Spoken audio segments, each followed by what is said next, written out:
The devil solving crime. It's the most ridiculous thing I've ever heard.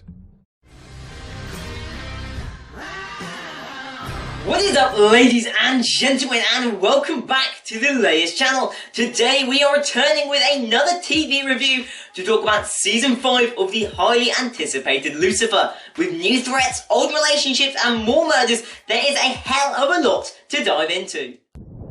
What is up then, ladies and gentlemen, and today, as you already know, we are talking about Lucifer. We'll be talking about the latest season, as well as doing a little bit of a preview and a sneak peek into Season 6 with some of the big questions and some of the big theories. Now, there are going to be spoilers in this video, so let's make a quick note of that first. If you haven't seen it already, I'll try to keep them away in the first half, but in the second half of this epi, there will definitely be spoilers. Other than that, let's dive right into it and talk about the first season. Now, Season 5, first of all, a huge improvement on Season 4. Personally, Season 4 was my least favourite of all the Netflix seasons, all the Lucifer seasons that we've seen to date. However, Season 5 is probably my second favourite behind Season 3. I thought it flowed really well. The show had an excellent pace to it, but also an excellent plot.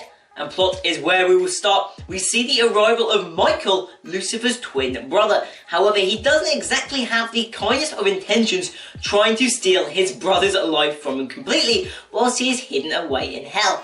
However, whilst Lucifer isn't away from hell in the first couple of episodes, he quickly returns once he hears of the issues. And this begins to flow as we see the return of the classic duo of Chloe and Lucifer for a few murders, a throwback episode to the 1940s before the crux of the matter, the serial killer and Michael's threat and attack on Chloe, all to draw Lucifer out and pour fear into Amenadiel's heart. And to be fair to him, he does a good job. If you enforce God, who is going to be played by Dennis Haber, which looks absolutely awesome, if you don't know where you've seen him from, Ted 2 he was in, and he was also Bob Anderson in Brooklyn Nine-Nine. If you've seen either of those shows or films, he's there. I think he'll be an awesome God, let's clear that up. If you brought God down, you've done a good job of fucking things up. He managed to force Amenadiel to free his time, got Maze on his side, offering her his soul for the first time ever. He's done a pretty damn good job at fucking things up for everybody. Brought in a serial killer. I mean, if you can't do better than that, I don't know what can. But as I was trying to get back to the point,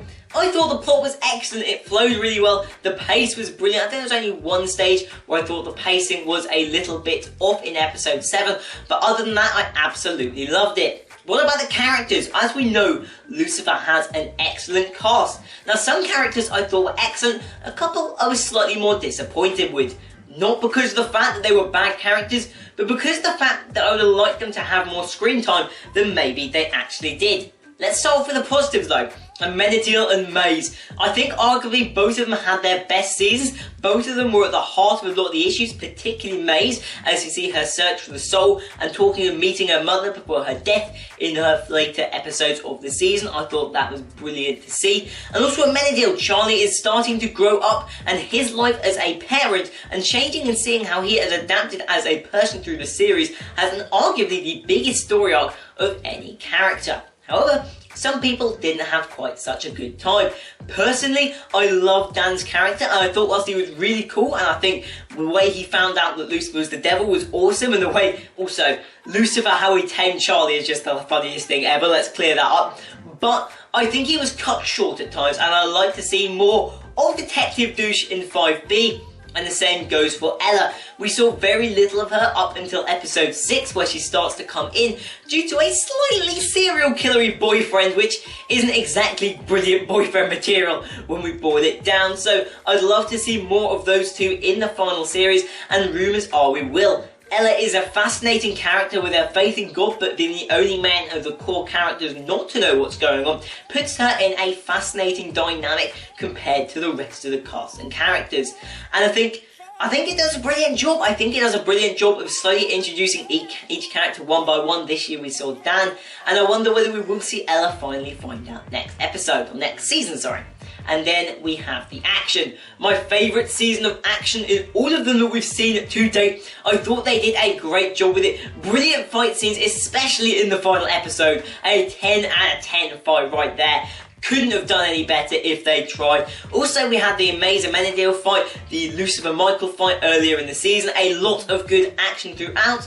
And then finally, rewatchability, always a big question for me. Lucifer is a show that you need to be able to watch multiple times if it's a success, and I think they've done an excellent job on that. I think I could definitely go back, see a lot of these episodes again, especially the classic ones where it's like harking back to season 1, like Diablo and Blue Balls, where they're kind of just focused on the mystery more than the whole plot. So as a whole, on the surface, I have to say, season 5A was a huge success.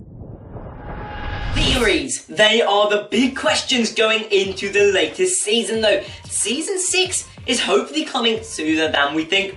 And I think there are a few big questions and a few big theories that need to be talked about. And I'm going to be diving into the best of them in today's video. And let's start off with my personal favourite. My personal favourite theory that I don't think is true, but could be an interesting one if it is. And it would be a very strange one if it turns out to be true. And that is that Lucifer is in his own hell loop. Now, when this started and when it finishes, I couldn't say. Did it begin all the way back in season 1? And we've been watching 5 seasons of a hell loop.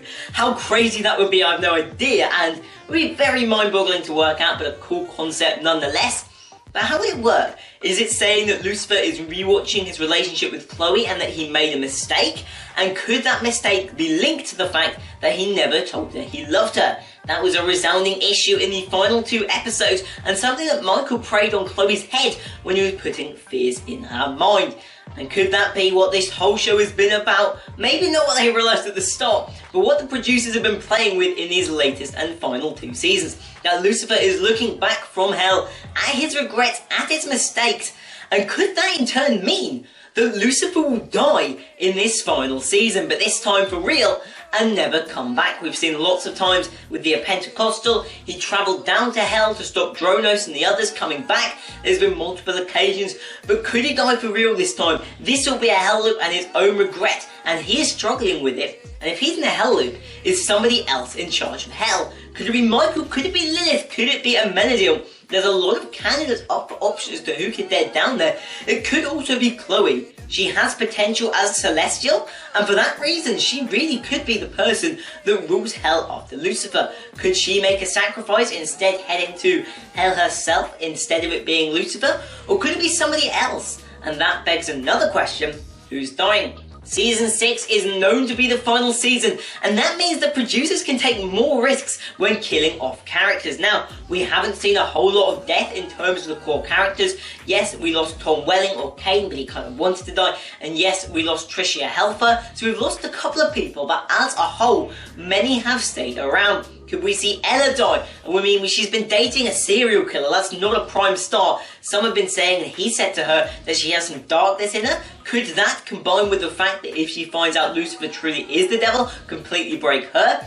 Could it be Dan making some sort of a sacrifice and his life falling apart? There are a lot of options. Could it be Amenadiel saving Linda and Charlie? Could it be Linda? We don't know who could die. But I have a theory that we're going to see a major death in this final season as the show comes to a resolution. But there's also smaller questions. Will Maze finally get a soul? Could she be the one to die? That would be a big shout. Could she get a soul is one theory, that she'll get one and then die, because Michael seems to believe that she truly can, and if he's managed to persuade Maze, arguably it's probably real that Maze can get a soul. Lilith had one, so why can't Maze? But that is all for today's video. There are a lot of theories and a lot of questions to be answered in the final season.